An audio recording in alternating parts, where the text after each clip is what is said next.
Assalamualaikum warahmatullahi wabarakatuh. Hamdan lillah, salatan wa salaman ala rasulillah wa ala alihi wa ashabihi ajma'in. Rabbana aftah bainana wa baina qawmina bil haqqi wa anta khairul fatihin. Rabbi shrah li sadri wa yassir li amri wahlul 'uqdatam min lisani yafqahu qawli wala haula wala quwwata illa billah al-'aliyyil 'azim. Amma ba'd. Faqala 'azza wa jalla wan najmi idha hawa ma dhalla sahibukum wa ma ghawa wa ma yantiqu 'anil hawa in huwa illa wahyun yuha. Sadaqallahul 'azim. Terima kasih kepada Tuan Haji Razak selaku pengacara, pembuka bicara, pengurusi majlis kita pada malam ini. Yang berusaha yang dihormati pengurusi masjid Tuan Haji Isa bin Mustafa dan barisan ahli jawatan kuasanya. Saya dengar ucapan Tuan Haji ya, nampak keikhlasan daripada pengurusi dan juga warga AJK masjid ini, Masjid Al-Amaniyah. Mudah-mudahan teruskanlah perjuangan Tuan Haji untuk mengimarahkan masjid ini.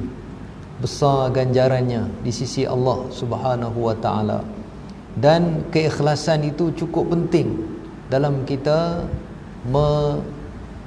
membawa misi yang besar ini.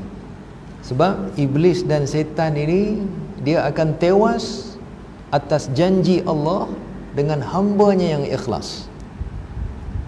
Ketika iblis bersumpah di hadapan Tuhannya, di hadapan Allah, bahawa dia akan sesatkan manusia, la'uwiyannahum ajma'in, Allah bagi exceptional, Allah bagi pengecualian. Kamu boleh sesatkan semua manusia hamba aku, tetapi kamu tak boleh yang ni. Siapa dia? Illa ibadaka minhumul mukhlasin, melainkan hamba aku yang ikhlas dalam melakukan kerja. Setan tak lepas nak pergi. Jadi mudah-mudahan didoakan keikhlasan yang kental dalam kita mengimarahkan rumah Allah Subhanahu wa taala. Tidak dilupakan juga barisan pegawai masjid, sahabat baik saya, sahabat lama, Al-Fadhil Ustaz Rozaini, sihat Ustaz, mudah-mudahan. Dan seterusnya dif-dif jemputan, Tuan Sarjan tadi, apa lagi, dan semualah ya, dif-dif kehormat, warga qaryah Masjid Al-Amaniyah At-Tayyibah, dan mudah-mudahan diberkati dan dirahmati oleh Allah Subhanahu wa taala. Saya rafakkan syukur kepada Allah Subhanahu wa taala kesempatan malam ni dapat sampai sekali lagi di masjid ini. Dan minta maaf terlewat sikit tu Haji ya. Dan saya masuk masjid ni saya rasa makmur masjid ni. Kenalah ayat tu ya. Innama ya'muru masajidallah man amana billahi wal yawmil akhir wa aqama as-salah wa ata az-zakah wa lam yakhsha illa Allah ila akhiril ayah. Rasa tu. Kita rasa makmur masjid tu. Dan alhamdulillah, mudah-mudahan masjid ni terus makmur, diberkati oleh Allah Subhanahu wa taala dengan AJK-nya, dengan pegawai-pegawai masjidnya yang ikhlas dalam melaksanakan tugas. Kami di Majlis Agama Islam Negeri Perak, saya lah yang kerdil ni lah ya. Dalam kami baru saja bersidang pada hari Isnin yang lepas.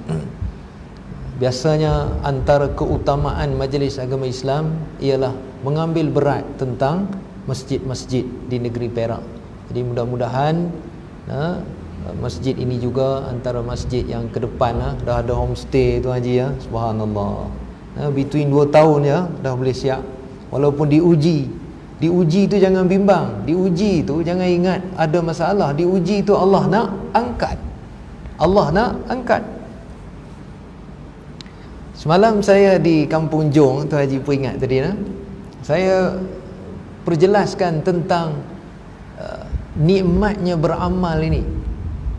Memang kita akan rasa, dan ada hadisnya, ada ayat Qurannya. Bila kita beramal ini akan diberikan ketenangan oleh Allah. Inna salataka sakanul lahum. Itu contoh semayang tenang kita kan. Kadang-kadang kita tak duit banyak, rumah besar kan, kereta besar, tapi tak feel good, tak rasa tenang kan. Kan kita mencari di mana puncanya. Kadang-kadang tidak ada rahmat daripada Allah. Cuba tingkatkan ibadat kita.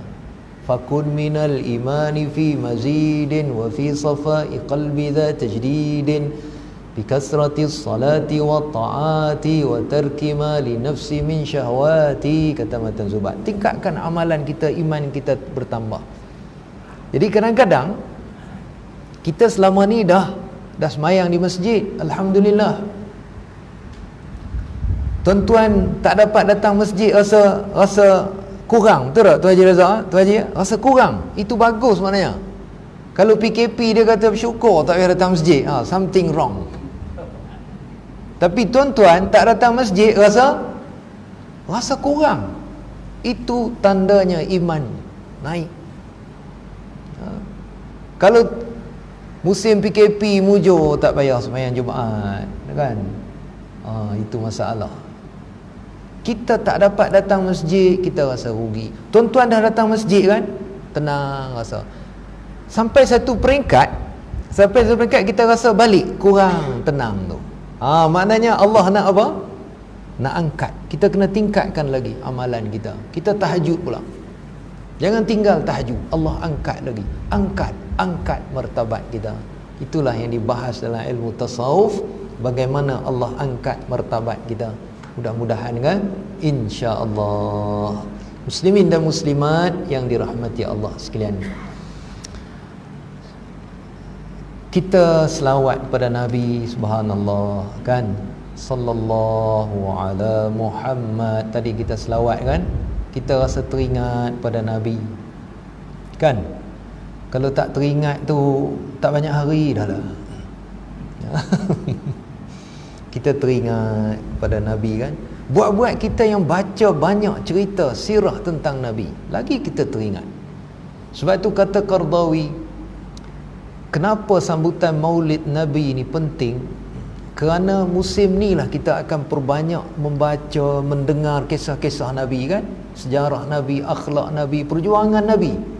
Sebab itulah Maulid ni penting untuk kita tingkatkan lagi bacaan kita, ilmu kita tentang akhlak Nabi sallallahu alaihi wasallam. Kita selawat pada Nabi, kita teringat pada Nabi kan. Kita rasa teringat. Mana ada orang yang insan yang dibenarkan untuk beri syafaat, kata Tuan Haji tadi, melainkan Nabi sallallahu alaihi wasallam. Dalam surah A'raf Allah Taala menyebut tentang ashabul A'raf. Ashabul A'raf, kata mufassirun, ialah mereka yang amal dia sama banyak. Amalnya sama banyak. Dia akan berada di satu tempat yang atas sikit, dan dia nampak sebelah kanannya syurga, sebelah kirinya neraka. Dia tak boleh masuk. Dia nak masuk syurga tak boleh, neraka mujur dia tak masuk, tapi dia teringin nak masuk syurga. Kerana amalannya bila ditimbang sama banyak. Bila sama banyak, kata guru kami, siapa lagilah yang boleh membantu kita ketika itu melainkan Nabi sallallahu alaihi wasallam yang diizinkan oleh Allah Taala untuk memberi syafaat. Diambilnya serban, kata guru kami dulu, diletaklah di sebelah amal yang baik, beratlah sebelah amal yang baik, masuklah kita ke dalam syurga Allah Subhanahu wa taala. Kalau Nabi ada ni, subhanallah, seronoknya Nabi tengok ahli qaryah kampung ni kan, ramai datang ke masjid walaupun PKP, subhanallah, janganlah PKPB. Wallahiyazubillah. Mudah-mudahan Allah pelihara kita. Seronok Nabi datang tengok. Itu yang kata kumpulan nasyid, lau kana bainana al-habib لدنا القاصي والقريب من طيبة قبل المغيب طالبا قرب الحبيب. Kalaulah Nabi ada dengan kita, ada yang dekat, ada yang jauh, ila akhiril qasidah. Kita orang yang dekat lah dengan Nabi kan, semayang, ahli masjid, seronoklah Nabi sallallahu alaihi wasallam.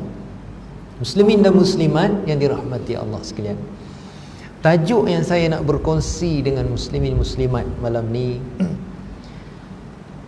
iaitu berkaitan dengan keistimewaan Nabi kita Muhammad sallallahu alaihi wasallam di dalam memberikan perkhabaran akan datang, bi ikhbarihi bil amril mustaqbali. Nabi ni, ayat yang saya baca tadi, kata-kata Nabi ni benar. Wa ma yantiqu anil hawa. Nabi tak bercakap dengan nafsu baginda. In huwa illa wahyun yuha.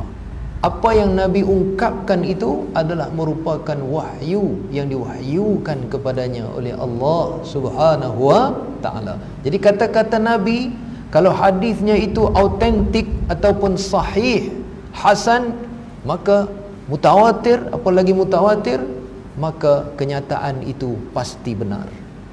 Mari kita susuri. Kalau Quran jelas tuan-tuan, kita selalu dengar kenyataan Quran ni 6,000 lebih ayat, 6,666 ayat, setengah kata 6,236 ayat, 77,000 lebih perkataan, 320,000 lebih huruf. Semua terbukti benar. Tidak disangkal lagi. Kita yang hidup di akhir zaman, zaman teknologi hari ini membuktikan. Kata para pengkaji, 80% daripada kenyataan Quran semuanya sudah terbukti benar. 80%.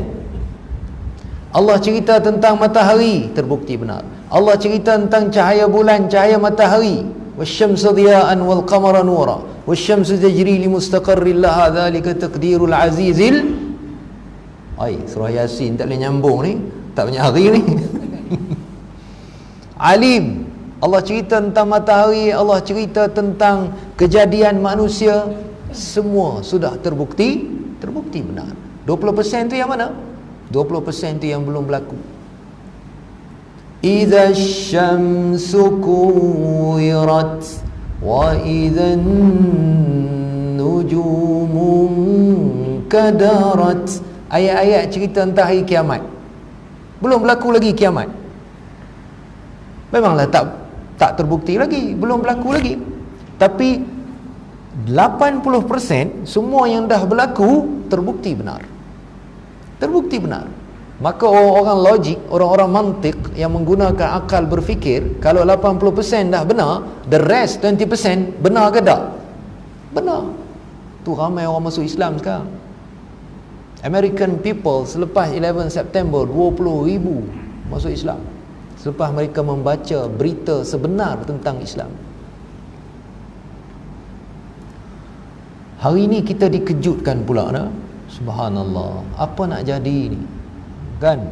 Charlie akhbar di Perancis sekali lagi mengeluarkan karikatur, gambar kartun Nabi Muhammad sallallahu alaihi wasallam. 2016 dulu dah dibuat pasal. Takkan tak tahu sentimen itu, bahawa dalam Islam ini Nabi kita Muhammad sallallahu alaihi wasallam tidak boleh fizikalnya tidak boleh diimagekan, tak boleh dipotretkan. Itu hampir ijma' para ulama. Nabi kita Muhammad wa alihi wa ashabil ashratil mubasysyirin bil jannah, ni 10 orang sahabat pun tak boleh dilakonkan, dilukis, tak boleh. kerana kemuliaan mereka. Dahlah lukis dalam bentuk kartun. Dalam bentuk kartun.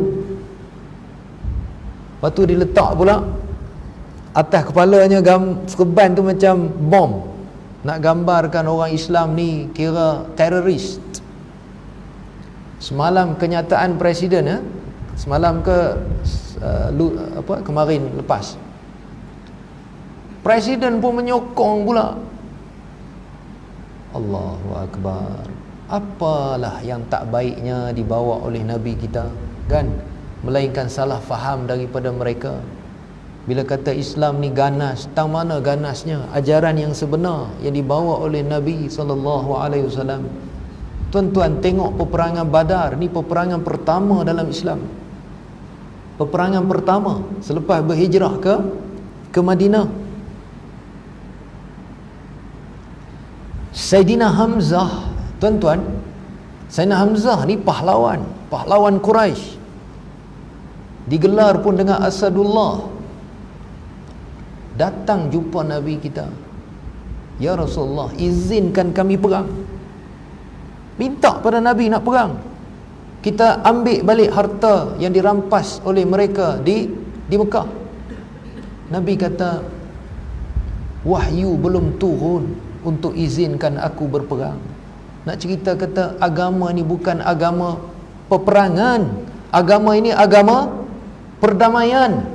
Wa in janahu lis-silmi fajnah laha wa tawakkal 'ala Allah. Innahu huwas samiul alim. Sehingga turun ayat surah Al-Hajj, uzina lil ladzina yuqataluna bi annahum zulimu wa innallaha 'ala nasrihim laqadir. Turun ayat tu, barulah Sayyidina Hamzah takbir, siap untuk berperang. Islam bukan agama perang. Tuan-tuan tengok sejarah Baitul Maqdis lah. Kita tengok kan, kami mengaji dulu Profesor Abdul Jalil, ingat lagi, tua dah, kecil je orangnya, menulis banyak tentang Baitul Maqdis. Al-Harakah Al-Fikriyah fi Zillil Masjidil Aqsa. Tuan-tuan tengok sejarah Masjid Al-Aqsa tu, ketika Crusade, ketika tentera salib menguasai, apa jadi pada orang Islam? Sedih tuan-tuan, dibunuh. Jemaah haji nak pergi ke Mekah, diserang, dibunuh, mati semua. Tapi tengok ketika Salahuddin mengimarahkan Masjidil Aqsa, apa jadi? Hidup dengan aman orang-orang Nasrani. Hiduplah kalian dengan aman. Lihat Masjidil Aqsa itu, begitu rancak majlis ilmunya. Di tiap-tiap tiang dalam Masjid Al-Aqsa zaman Salahuddin Al-Ayyubi, seperti yang ditulis oleh Profesor Abdul Jalil Abdul Mahdi, tiap-tiap tiang tu dalam banyak sesi akan ada tokoh-tokoh sarjana duduk mengajar. Pakar fiqh di tiang tu, pakar falsafah, pakar perubatan, pakar fizik pun ada. Bukan saja ilmu naqli, tapi ilmu akli dalam Masjid Al-Aqsa zaman Salahuddin Al-Ayyubi.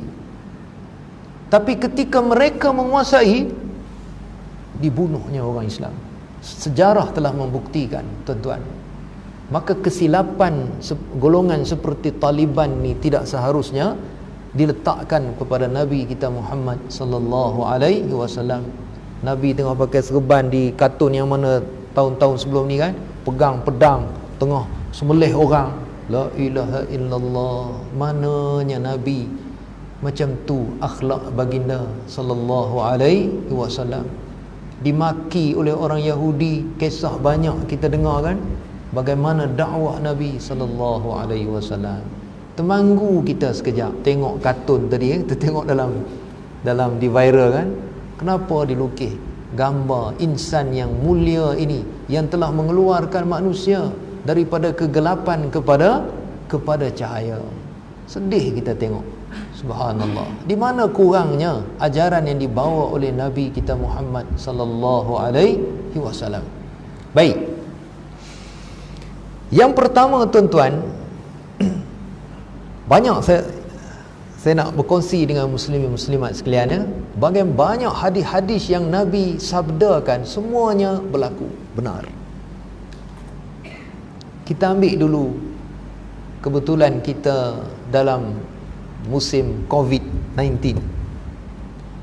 Dalam bahasa hadisnya, COVID ini disebut ta'un. Ta'un. Rupanya Nabi dah pesan sebelum kewafatan baginda sallallahu alaihi wasallam. Fa akhbara an-nabiy sallallahu alaihi wasallam fima yarwihi al-Bukhari, Imam Bukhari periwayat hadis ini, bahawa ketika pembukaan Baitul Maqdis akan berlaku ta'un. Maka dalam zaman Sayyidina Umar dibuka Masjidil Aqsa. Ketika itulah berlaku wabak ta'un, coronavirus, COVID-19 tu sebab 19 kan, jadi COVID zaman tu lah kot. Diriwayatkan bahawa 70,000 mati ketika tu dalam masa 3 hari. Dalam masa 3 hari. Boleh rujuk dalam tulisan-tulisan para sarjana. Berlaku COVID ni tuan-tuan, sebenarnya orang beriman dia akan merasai kebesaran Allah Subhanahu wa ta'ala. Agak-agak ada tak dalam Quran? Ada tuan-tuan. Awal surah Baqarah, Inna Allah la yastahyi an yadriba mathalan ma ba'udatan fama fawqaha ila akhiril ayat. Allah maha berkuasa, Allah tidak lemah untuk memberikan perumpamaan dengan seekor nyamuk. Seekor nyamuk. Ya, tuan-tuan baca kisah Nabi Ibrahim dengan Namrud. Alam tara ila alladhi hajja Ibrahim fi rabbih an ataahu Allahul mulk idh qala Ibrahim rabbi alladhi yuhyi wa yumit qala ana uhyi wa umit. Dia kata dia yang menghidupkan dan mematikan. Dia tanya Nabi Ibrahim, mana Tuhan kamu? Ni dalam Israiliyat. Dalam Israiliyat menyebut benda ni. Mana Tuhan kamu? Nabi Ibrahim kata, Tuhan aku maha tinggi, atas. Bukan mana di langit, atas. Maha tinggi, maha mulia. Atas tu kan tanda kemuliaan. Namrud pun katanya disuruh dipaksa rakyat dia di dalam Israiliyat. Israiliyat ni la nukadzibuhu wa la nusaddiqu. Naik ke atas, suruh rakyat dia katanya cari burung yang boleh bawa. Udah masuk isyak ya. Silakan. Bilal azan ya. Seronok ceramah masjid ni ya. Ya, silakan.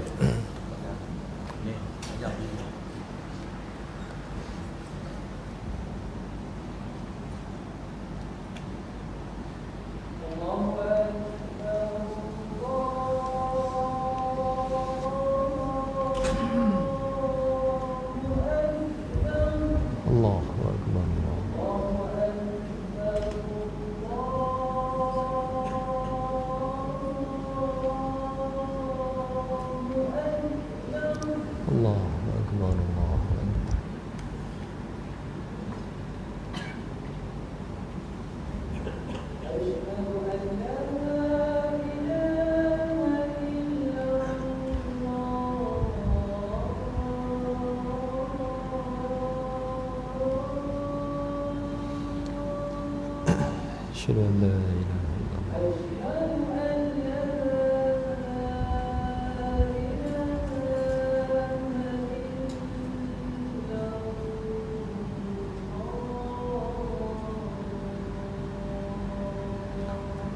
أشهد أن لا إله إلا الله.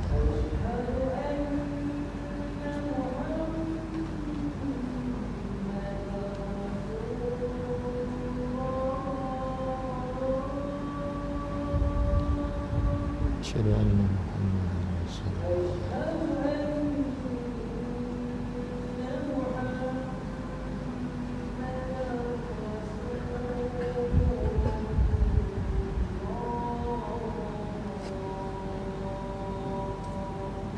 Asyhadu anna Muhammadar Rasulullah.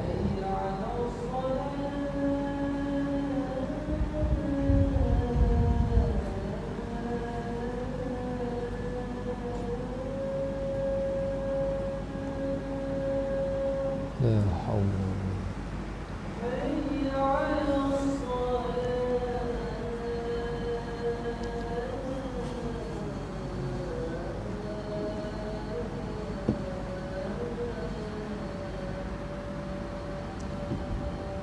la haula wala quwwata illa billah.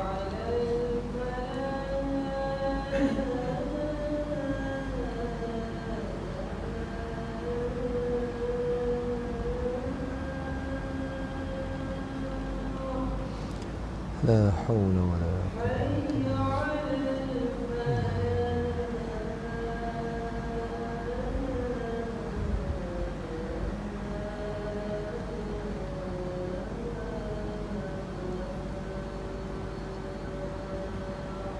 haula wala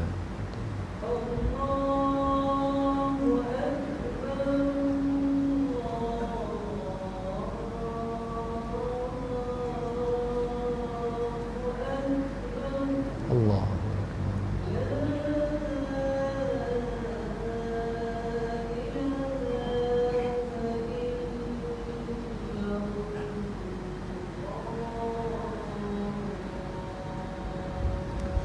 La ilaha illallah.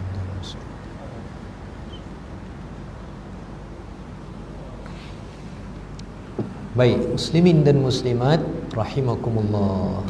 Ringkasnya, Namrud dimusnahkan oleh Allah Ta'ala dengan makhluk yang kecil sahaja.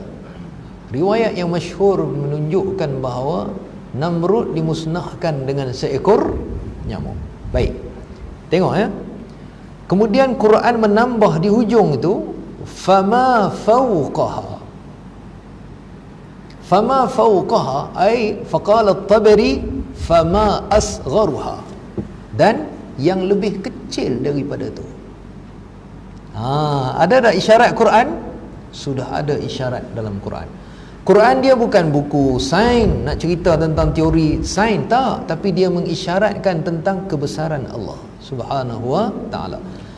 So coronavirus ini, COVID-19 ni tak nampak dengan mata kasar, kena tengok dengan elektron teleskop tu baru nampak yang gambar yang ada dalam yang kita tengok tu. Kecilnya makhluk ini, tetapi hari ini sudah memusnahkan berapa juta mati dah setakat ni di dunia. Yang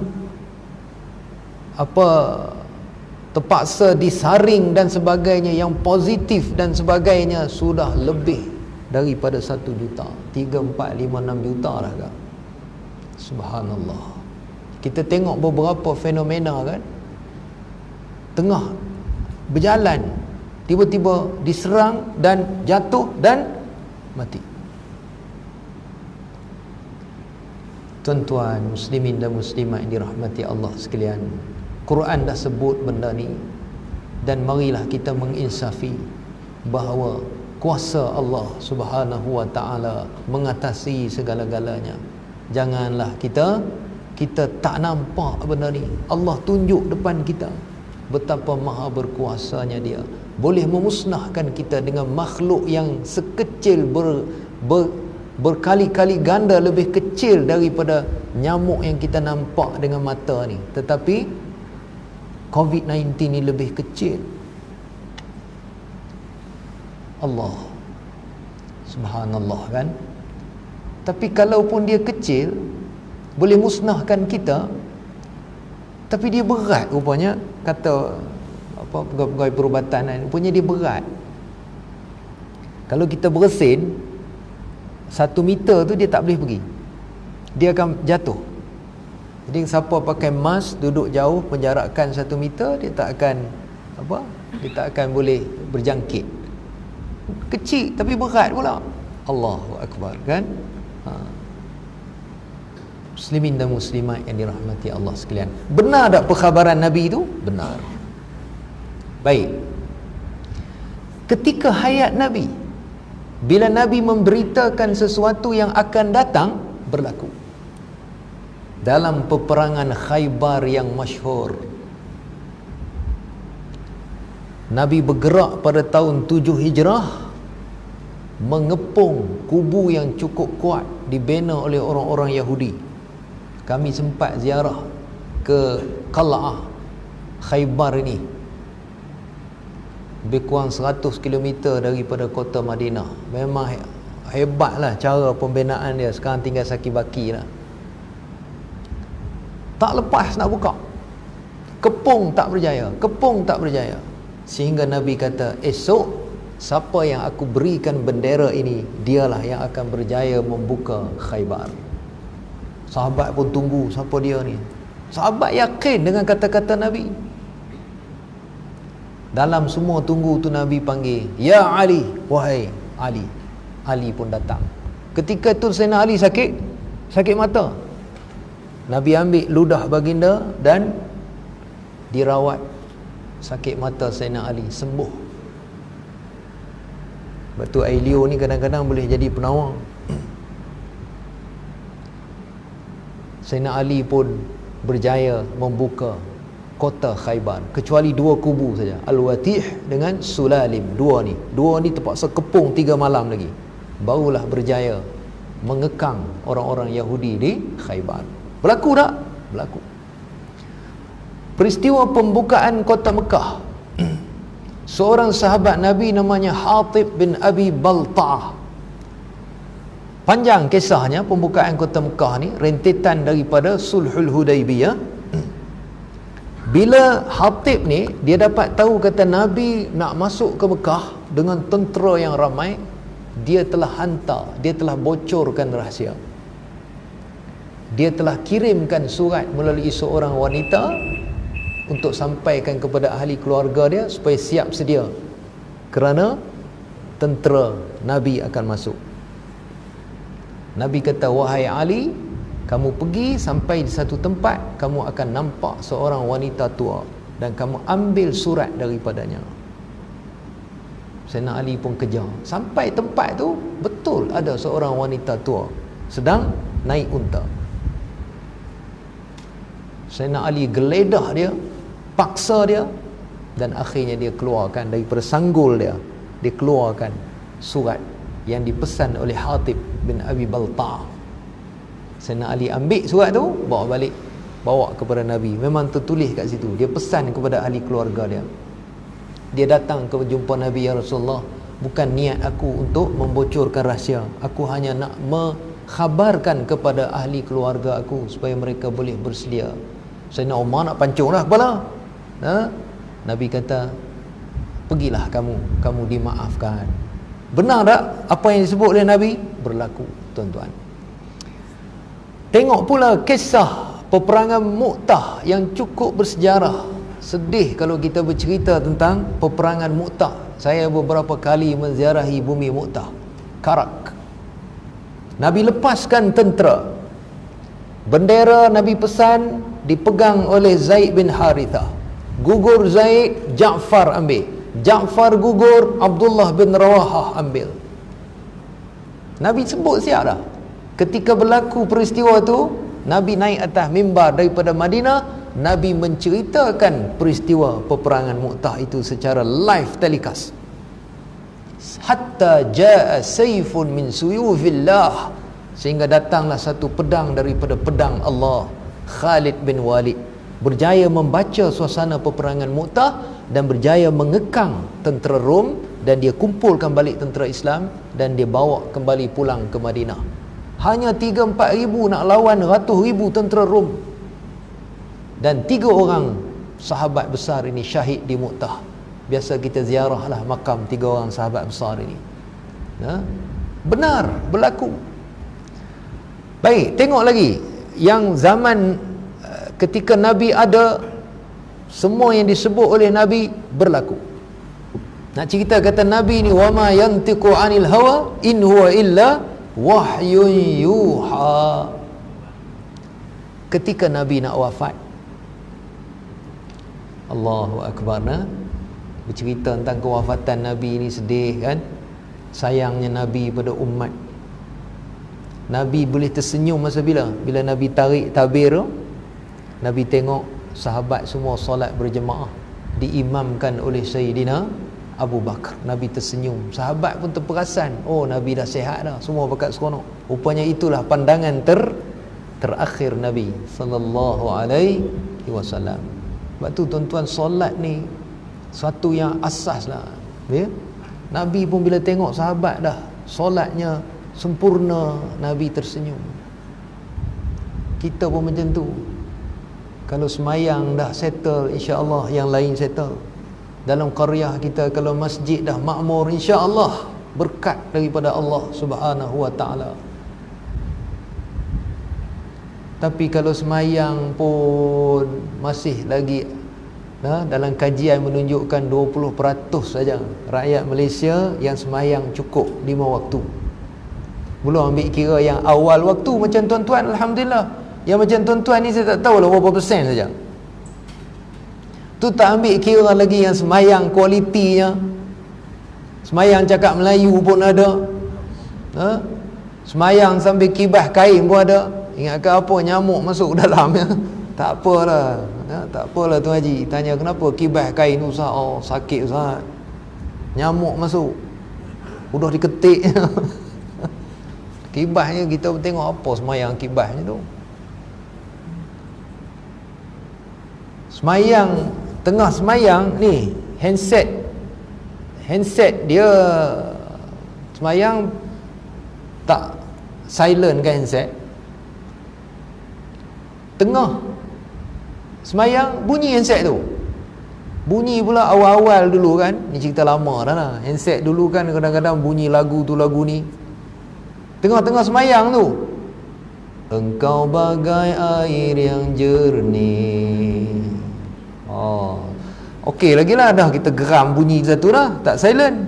Lagu pun merapu. Tengah semayang dia angkat. Kata awak semayang ni. Kata geram no rasanya. Yang kamu cakap tu buat apa? Dah lah kamu ganggu orang semayang dengan handphone bunyi macam tu. Rakaat kedua pun angkat juga. Udah dimaki orang telefon tu. Kamu tak tahu aku semayang ni. Batal lah tuan-tuan. Batal semayang. Tu tak masuk yang jenis macam tu lagi semayangnya. Dulu ni cerita lama-lama ya makcik ya. Dua beradik, dua kawan baik ni. Dulu kan ke nak semayang kena apa? Jauh kadang-kadang. Nak pergi masjid tu. Cerita ni dia memang kena naik bas. Nak pergi semayang ke masjid tu kena naik bas. Tambangnya 2 kopang pergi, 2 kopang balik. Mak dia pun bagilah, ni 2 kopang kamu pergi, ini 2 kopang kamu nak balik nanti. Dia pun semayang. Bila semayang Jumaat ni, jadi dah guna 2 kopang, tinggal lagi 2 kopang lah untuk bas nak balik nanti. Dia semayang nanti, dia sujud saja, duit 2 kopang tu jatuh bergolek pergi kat sebelah kawan ni. Hak semua. Masa tu nak sujud, bila nak sujud, yang sebelah ni tertekuk duit dia tu. Dia pun serabut lah. Udah jalan kaki balik nanti. Dia cakap, kamu jangan ambil duit teman tu. Batal tak tuan-tuan? Batal. Yang tekuk tu pun tak mengaji juga. Dia pun menjawab, 2 kopang aku tak mau. Yang sebelah dengar, yang sebelah pun menyaut juga. Apa semayang cakap Melayu ni? Yang tu sebelah lagi dengar pula, yang kamu cakap tu siapa? Berapa orang batal tuan-tuan? 4 batal. Tu tak ambil kira yang semayang apa tu lagi. Mudah-mudahan tuan-tuan semayang yang berkualiti tuan-tuan. Semayang ni dah terbukti tuan-tuan. Dalam kajian Kementerian Kesihatan Malaysia, tuan-tuan boleh tengok artikel ni, menunjukkan bahawa 3 Daripada 10 orang rakyat Malaysia, 3-nya terlibat dengan kesihatan mental. Ada masalah kesihatan mental. Perasan tak kesihatan mental ni? Sewel, merin, kuat lagi, gila, stres. Maknanya kalau ada 10 orang, 3 sewel, stres. Ada berapa puluh orang ni Tuan Haji? Agak-agak lah. Ada 130 orang sewel. Dalam kajian ni, bukan tuan-tuan, dalam kajian. Maka dicarilah penyelesaian kepada stres. Saya pun berceramah banyak juga tajuk stres, ya. Mungkin Ustaz Ruzaini pun berceramah, banyak jabatan-jabatan buat. Kerana masalah sekarang ni penjawat awam stres. Saya pergi ceramah di Tanjung Rambutan, dekat sini kan. Itulah pengalaman pertama Haji. Merata ceramah ni Haji. Dekat orang gila pun ceramah. Dalam jail pun masuk ceramah. Yang seronok tu masa dekat Tanjung Rambutan muka ni, lama dah lah. Tengah ceramah macam seronok ni. Saya pun cerita lah orang bota masa tu. Cerita orang bota. Tengah baru nak cerita, tiba-tiba dia datang. Datang duduk depan ni. Pakai baju hijau tu lah. Ya Ustaz, ni orang bota. Kelang kabut saya nak ceramah. Rupanya dia dah nak recover, tapi masih ada sikit-sikit lagi. Tuan-tuan, teruk stres sekarang ni. Kata pegawai di hospital tu, kadang-kadang ada orang yang jutawan yang ni lah, berpangkat besar pun datang surrender, bawa Mercedes besar BMW surrender, nak masuk ward tu, nak release stres. Masuk 2 minggu, pakai baju ward 2 minggu, lepas 2 minggu bawa balik. Maka banyaklah kajian macam mana nak menyelesaikan stres. Antaranya yang disebut oleh KKM, tak silap saya artikel tu, mesti dalam sehari 20 minit dalam sehari mesti melakukan meditation. Meditasi tahu tak? Macam apa? Tu. Kalau orang yang non muslim ni yoga. Mak Saleh selalulah, dia mesti fokus, lupakan segala benda, jangan ingat apa-apa, kerja ke jangan ingat apa semua, lupakan semua, fokus, concentrate 20 minit. Jangan fikir masalah-masalah, jangan fikir, mesti 20 minit release. Itu kajian menunjukkan. Tuan-tuan, dalam Islam ada tak benda tu? Semayang berapa kali tuan-tuan? 5 kali. Sembahyang yang berkualiti boleh menyelesaikan stres. Allah sebut tak dalam Quran? Allah sebut khuliqal insanu halu'a illal musallin, melainkan orang yang sembahyang. Kalau sembahyang tuan-tuan berkualiti, cukup dah. Baca tak sejarah macam mana solat Sayyidina Abu Bakar? Sayyidina Abu Bakar kata, aku bila angkat takbir saja, aku lupa segalanya. Aku seperti berada di satu tempat yang aku tak pernah duduk. Sayyidina Abu Bakar punya solat kualiti tak tuan-tuan? Subhanallah. Tempat saya kadang-kadang sembahyang, angkat takbir, garu sana, garu sini, lompat pun ada. Sembahyang melompat pun ada juga. Dia kata, tak apa Ustaz, saya pergi Masjidil Haram tengok Arab melompat steady ya, dia kata. Pernah tengok dalam Masjidil Haram Arab kan, lompat atas kepala kita tu, pop. Ingatkan nak ngejar apa? Nak ngejarkan rokok. Tengah dia lompat-lompat tu, imam pun rokok, dia pun rokok dulu sambil berjalan tu. Tuan-tuan, ada Arab kat sini ya? Tak tahu. Arab ni kalau yang mengaji kita ikut, kalau yang tak mengaji tu, itulah rupanya kan. Ilmu itulah cahaya, tak kira siapa, kalau tak mengaji, itulah jadinya. Baik, di saat kewafatan Nabi panggil Fatimah, anak baginda yang amat disayangi. Nabi bisik pada Fatimah, Bila Nabi bisik, Fatimah pun fatabassamat fadhahikat. Fatimah pun senyum. Sebelum tu Nabi bisik dah. Fabakat. Fatimah menangis. Sahabat pun tanya, kenapa tadi kamu menangis, lepas tu kamu ketawa, senyum? Aku menangis sebab Nabi dah memberitahu aku bahawa ajal semakin hampir. Lepas tu yang senyum tu pula, Nabi kata, kamulah ahli keluarga aku yang pertama yang akan mengiringi ajalku. Berlaku tak tuan-tuan? Berlaku. Selepas 6 bulan kewafatan Nabi, Sayyidatina Fatimah pula wafat. Berlaku tuan-tuan.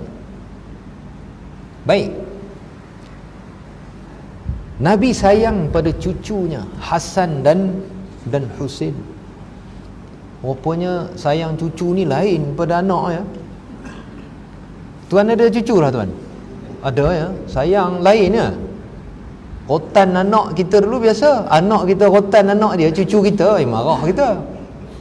Cucu aku tu jangan main-main. Oi, marah. Nabi sayang cucu baginda sallallahu alaihi wasallam.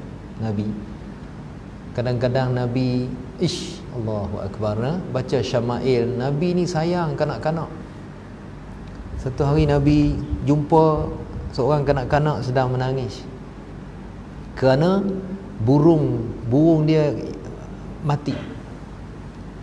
Nabi pun datang, Nabi santuni kanak-kanak ni, Nabi bergurau dengan kanak-kanak ni. Ya Aba Umair, Nabi panggil. Padahal kanak-kanak tak boleh panggil Aba lagi. Ya Aba Umair, ma fa'alan nughir. Wahai Nabi, apa? Nak menceriakan balik anak ni. Dengan gaya bahasa Nabi sallallahu alaihi wasallam. Sebab tu Nabi kadang-kadang diriwayatkan Nabi tengah solat, Sayyidina Hasan, Sayyidina Husain masa tu masih kecil, datang naik atas belakang Nabi. Jadi tuan-tuan, kalau kanak-kanak datang selepas PKP lah, PKP tak boleh lah kan, bahaya anak-anak ni. Kalau lepas PKP, so kalau anak-anak nak datang masjid, bagilah ruang untuk mereka di masjid. Saya yakin masjid ni akan urus kanak-kanak dengan sebaik-baiknya lah. Jangan jadi macam setengah masjid, kanak-kanak tak baginya datang, jerekahnya. Mudah kanak-kanak tu merempit pula. Bukan rempit motor, rempit basikal. Tanya, kenapa adik tak pergi masjid ke? Tak boleh, pakcik marah. Daripada lah lepo berangkat basikal. Nabi kata kepada Sayyidina Hasan, Nabi kata kepada Sayyidina Hasan, hadza ibni, hadis sahih ma rawahu al-Bukhari. Hadza ibni sayyidun. Cucu aku yang ini, anak aku yang ini, cucu lah ya. Cucu aku yang ini akan menjadi pemimpin. Jadi tak Sayyidina Hasan pemimpin? Kan selepas kewafatan ayahandanya Sayyidina Ali, orang angkat Sayyidina Hasan. Tapi berlaku konflik, fitnah masa tu. Nabi kata, cucu aku yang inilah yuslihu bainal fi'atain minal muslimin. Dialah yang akan mendamaikan di antara dua puak dari kalangan umatku yang berbalah. Lepas Sayyidina Hasan menyerahkan khilafah kepada Muawiyah, stabil keadaan politik ketika itu. Berlaku tak tuan-tuan? Berlaku. Nabi sebut lagi peristiwa fitnah di kalangan para sahabat ni, memang Nabi dah sebut akan berlaku fitnah di kalangan sahabatku 40 tahun selepas aku wafat. Berlaku. Tapi kita tak bolehlah menyalahkan mana-mana.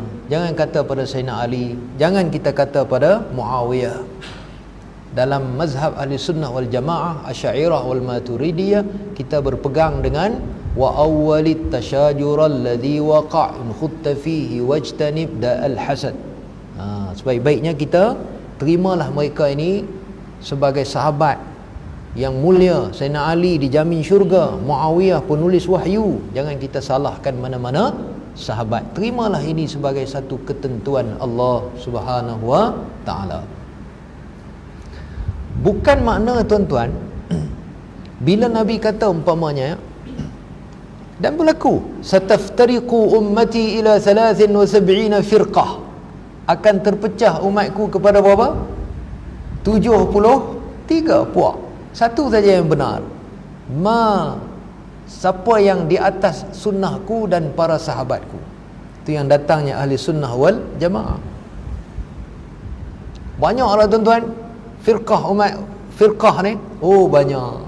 Sehingga ditulis oleh para ulama satu buku, Al-Milal wan Nihal Lisajistani. Ibn Hazm pun tulis. Satu saja yang betul, ahli sunnah wal jamaah. Berlaku tak tuan-tuan apa yang Nabi sebut? Berlaku. Tapi tuan-tuan tak boleh bagi alasan umat Islam ni memang Nabi dah sebut akan berpecah. Kita pun bagi alasan tu, berpecahlah kita. Boleh ke sebut macam tu? Tak betul. Tak betul. Yang betulnya yang Tuan Pengerusi sebut tadi, apa yang Islam suruh, yang tu kena ambil. Ini dalam bab akidah kita panggil berbezanya sifat iradat dengan sifat amr. Wa qudratun iradatun wa ghayarat amran wa ilman wa ridha kama sabat, kata Matan Jahrah. Seolah-olahnya begini, syurga dan neraka dah ada ke belum? Puan-puan, syurga dan neraka dah ada ke belum? Dah. Uiddat lil muttaqin, fi'il madhi. Dah ada dah syurga dan neraka. Akan ada orang masuk syurga? Ada. Akan ada orang masuk neraka? Ada. La amla'anna jahannama minal jinnati wan nasi ajma'in. Ayat surah Sajadah kita baca pagi Jumaat. Boleh tak satu orang dia kata, Ustaz, tak apa dah, kalau semua dah masuk syurga, siapa nak masuk neraka? Tak apalah Ustaz, kita dakwah dia janganlah beli nombor ekor. Kan? Baru ni khatib dah cerita bahaya judi. Kan? Janganlah main nombor ekor tu. Dah. Bila kita cakap lebih sikit, dia pun jawab lah, Ustaz, syurga dah ada ke belum? Ada, kita kata. Neraka dah ada ke belum? Ada. Esok Ustaz, ada tak orang masuk syurga? Pandai dia tanya kita tu. Kita pun jawab lah, ada lah. Habis dalam neraka ada orang Ustaz? Ada. Habis kalau semua masuk syurga, siapa nak masuk neraka? Nampak tak? Dia tak mengaji akidah tu. Urusan kehendak Allah untuk mengisi orang masuk neraka, orang masuk syurga, itu kerja siapa? Allah. La yus'alu amma yaf'alu wa hum yus'alun. Kerja Allah jangan ditanya. Siapa yang akan kena tanya nanti? Kita. Kan?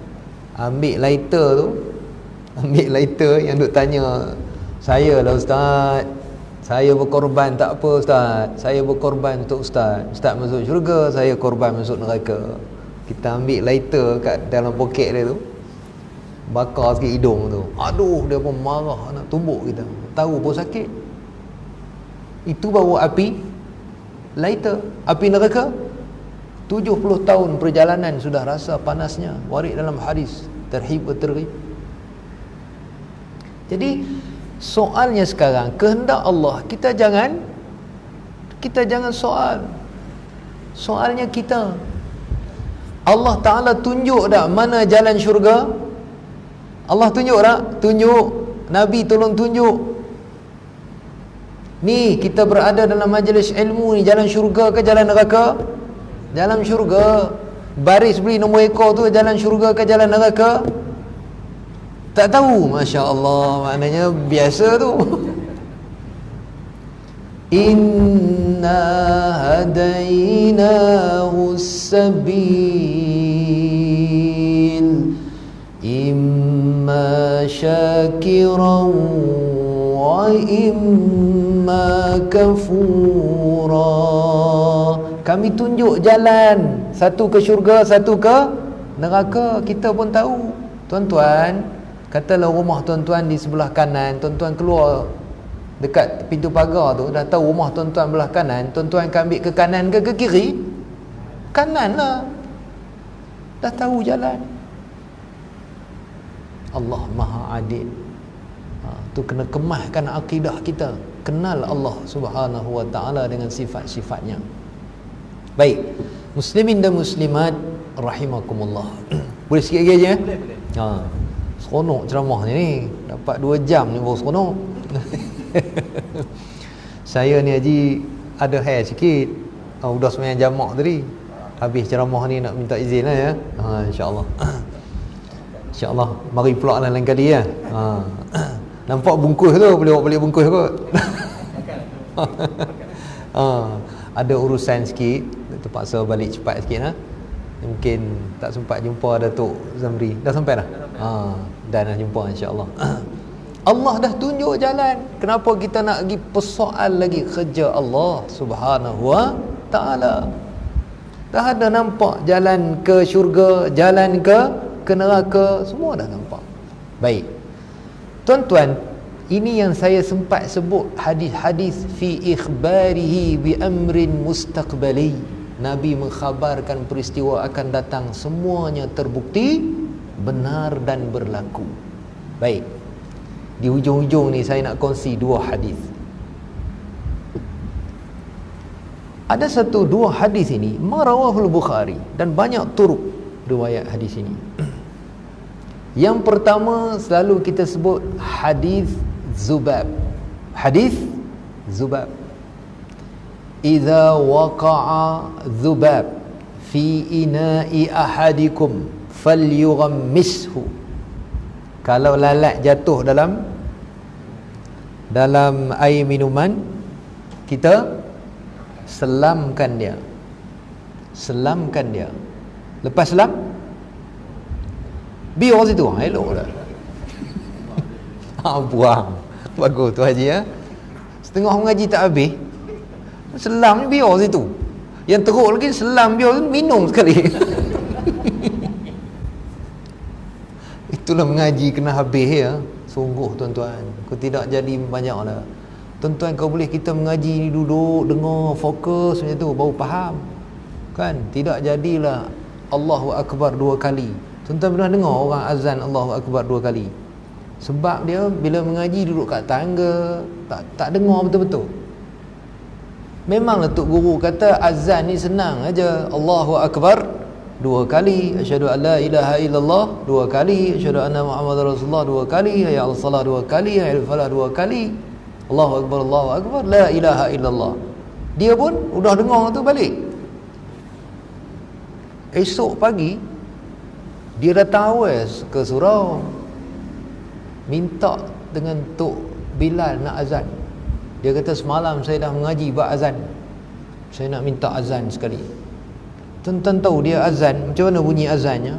Allahu Akbar 2 kali, asyhadu an la ilaha illallah 2 kali. Tuan-tuan tahu hari itulah paling ramai orang datang sembahyang subuh kat surau tu. Dia nak curi kertas kerak pun tak jadi curi. Datang sembahyang subuh nak tengok mana Tok Bilal Allahu Akbar 2 kali. Allahu Akbar 2 kali tu maksudnya diulang 2 kali. Tok Guru tak ada nak syarah, dia dah balik dah. Itulah jadi. Kita mengaji biar habis jelas, tak faham kita tanya. Baik. Pada satu sayapnya summun. Pada satu sayapnya ada racun. Pada sayap yang lain ada penawar. Hadis sahih ma rawahul Bukhari. Orang tanya Profesor Qardawi, dijawab panjang dalam Fatwa Mu'asirah.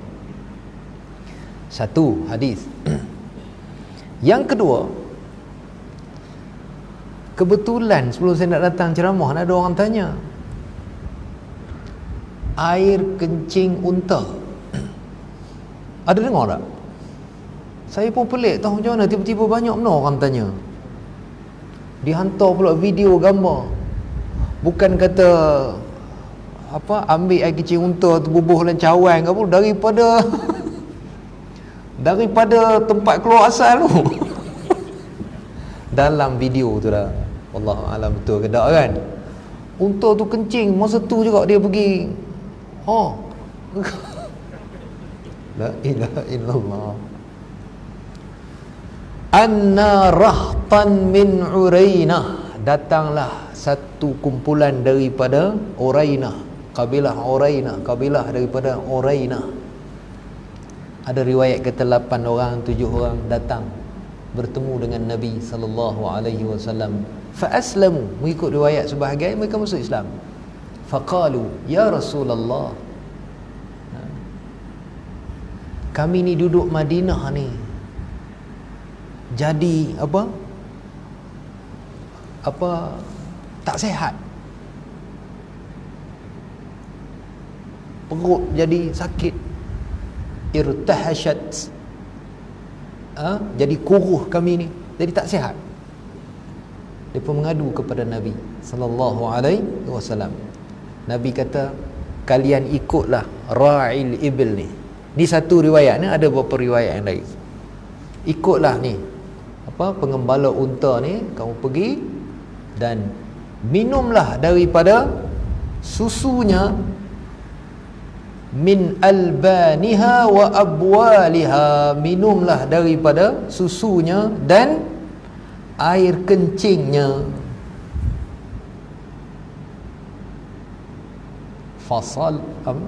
Fasahhu, setengah riwayat kata fasahhu, setengah riwayat kata fasaluhat, sihatlah mereka, hilang sakit perut yang apa semua tadi, sakit kulit apa semua hilang.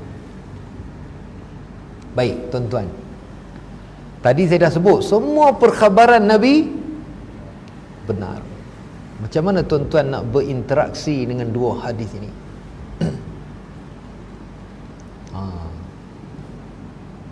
Hadis autentik, sahih. Dua-dua hadis ni sahih.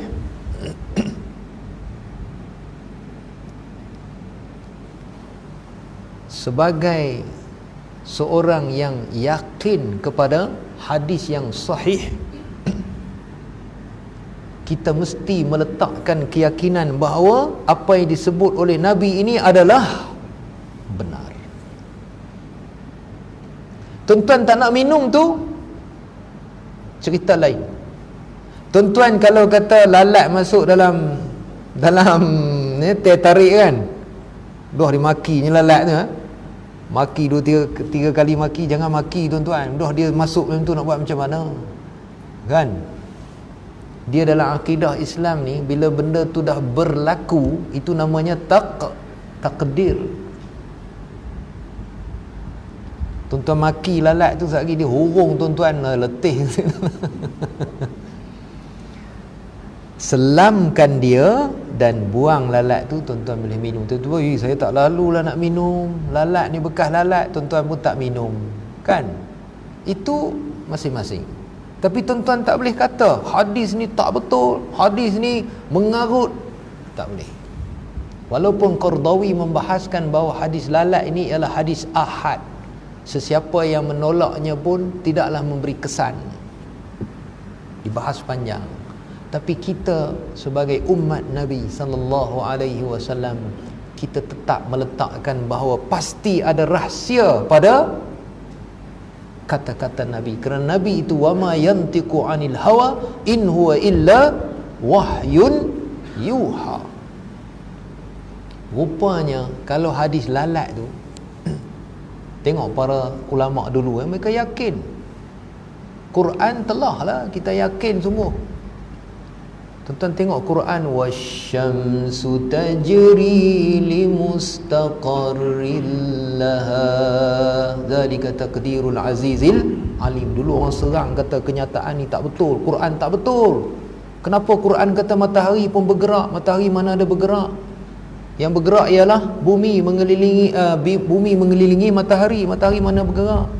Quran tak kata matahari mengelilingi bumi. Quran kata matahari itu berlari. Gaya bahasa tu cukup tinggi.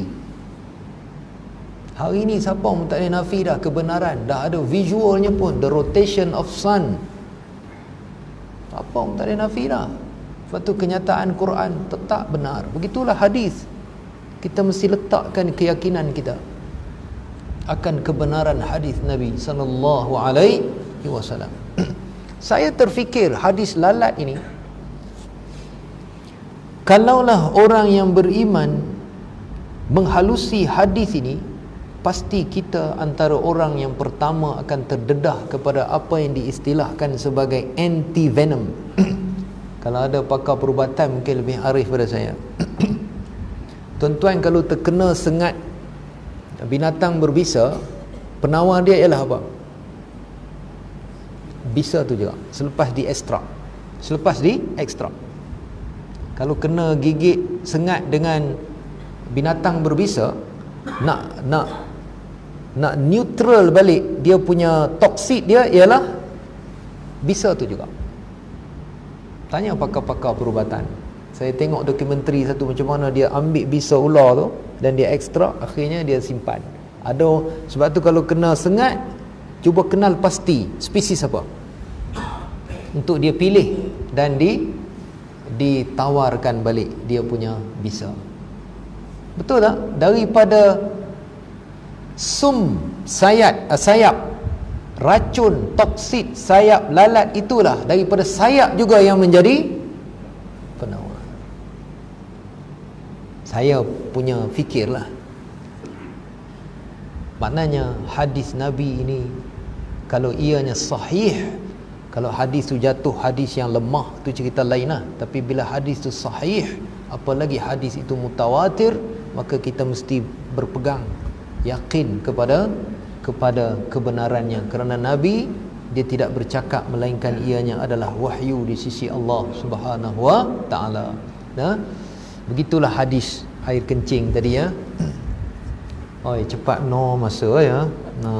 Datang lain kali lah pula Haji ya. Banyak sebenarnya nak kongsi dengan tuan-tuan ni. Begitulah hadis air kencing unta. Tuan-tuan tak salah kalau kita nak, dan ada kajian pun menunjukkan. Profesor Zaghlul An-Najjar ketika ditanya, dia pun jawab. Saya tengok dalam dokumentari dia. Sekarang dah ada syarikat besar international yang mengekstrak kandungan yang ada dalam air kencing unta, dicampur dengan susu unta. Dan IR Abdul Kahil Daim, dia ni pengkaji ilmu sains dalam Quran dan hadis. Dan memang terbukti pun sekarang, kajian-kajian menunjukkan bahawa ada nilai-nilai ubat pada air kencing unta. Tapi kita tengok untuk kena detail kaji hadis ni. Maknanya hadis tu selepas kena penyakit, dan dia bukannya suplemen. Ya ni pergi nganga menerupanya. Kan? Dia bukan suplemen, dia ubat lah kita kata, berdasarkan hadis tu. Nak kena bincang hadis ni dengan detail. Orang Islam untung kerana ada Quran dan ada hadis. Beberapa hari lepas saya berceramah tentang di mana saya tajuknya keberkatan rezeki. Saya kata, tuan-tuan, saya nak minta pandangan tuan-tuan. Saya kira perkataan rezeki dalam Quran ada 128 kali. Dan saya kira perkataan berkat dalam Quran ada 32 kali. Apa maksudnya? Kalau guru matematik mesti dia nampak dah. 1 nisbah 4. Betul tak? 1:4. 32 kali perkataan berkat, barakah. Perkataan rezeki ada 128 kali. 32 kali 4, 128. So 1 nisbah 4. So apa makna? Saya teruja dengan pandangan seorang guru matematik tu. Dia kata, ustaz, rezeki kita biarpun sikit, 1 berkat, dia akan menarik rezeki yang lain. Wah, tu rahsia Quran. Kita kena cari, tuan-tuan. Kita kena bongkar rahsia Al-Quran. Itu yang titah tuanku. Tuanku bila datang rasmi mak tahfiz kami, dia kata, anak-anak tahfiz, selepas kalian hafal 30 juzuk, bongkarlah rahsia yang ada dalam Quran. Itu yang kami tengah sedang menyiapkan pusat kajian kemukjizatan Al-Quran. Saya jemputlah pengurusi AJK datang melawat mak tahfiz kami ya. program dengan JPS-nya, program dengan LAP-nya, subhanallah lah ya. Mudah-mudahan kalau ada anak yang berminat nak masuk pun boleh, mohon. Cuma dapat tak dapat tu wallahu alam. Tempatnya pun 30 yang memohonnya berderet-deret. Jadi ada rezeki boleh lah. Antara yang saya tekankan ialah ilmu kemukjizatan Al-Quranul Karim.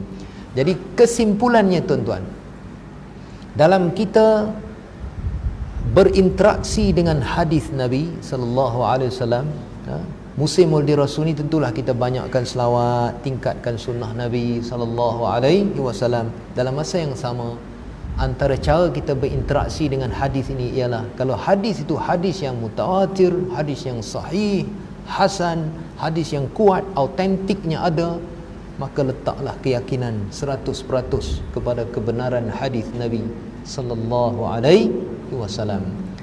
Saya rasa cukuplah setakat itu ya. Kalau dipanjang lagi 10 tak habis kita ya.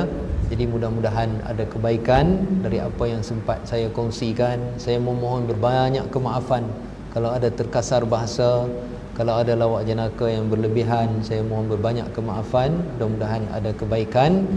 Saya dah semayang jamak tadi, jadi saya ada sedikit urusan, terpaksa bergerak lebih awal. InsyaAllah hingga bersua lagi di kesempatan yang lain. Saya ucapkan berbanyak terima kasih kepada ahli-ahli jawatankuasa masjid, especially kepada pengerusi yang nampak keikhlasan di air mukanya dan AJK yang lain. Mudah-mudahan masjid ini terus makmur, dilimpahi keberkatan dan rahmat daripada Allah Subhanahu wa taala. Segala yang baik daripada Allah Subhanahu wa taala. Segala kekurangan, kelemahan, terkasar bahasa itu kelemahan saya sendiri. Saya memohon berbanyak kemaafan. Aqulu qawli hadza wa astaghfirullahal azim li wa lakum. Wassalamualaikum warahmatullahi wabarakatuh. Silakan.